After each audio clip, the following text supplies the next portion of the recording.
Ganito yung lumalabas sa Facebook Live pag Android yung gamit natin at nila-landscape natin siya. So, every time na gagamitin natin yung Android pang live at gusto nating landscape, talagang landscape not supported yung sa device ko. So, ngayon guys, kala ko wala nang pag-asa. Pero, meron akong share sa inyo guys na para magamit natin siya ng landscape. So, pag ganito, so, meron tayong solusyon dito, hindi yung magpalit kagad ng cellphone guys ah. So, punta muna tayo ng Play Store.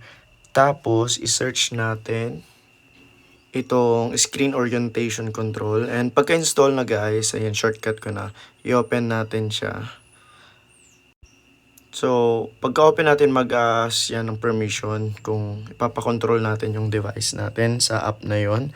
Siyempre, pindutin natin yung allowed. So, pag allowed na yan guys, i-start naman natin yung app. So, meron yung start button dyan. Click natin. Tapos, lagay natin sa settings for each app. Hanapin natin yung Facebook. Then, dito meron tayong option.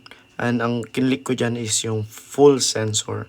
Para every time na ipapahiga ko yung phone ko, ay automatic niya nang ila-landscape or kung portrait man yung gagawin natin. So, depende.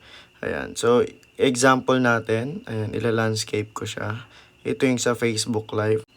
Ayan, so hintayin lang natin and automatic na siyang mag-a-adjust. So, ito na siya, nag-landscape na yung atin pong Facebook Live.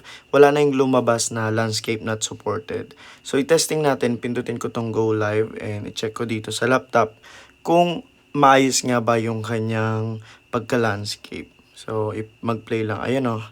So, nandyan. Ongoing na yung live. And ayan, naka-landscape nga guys. And tinry ko din siyang i-zoom.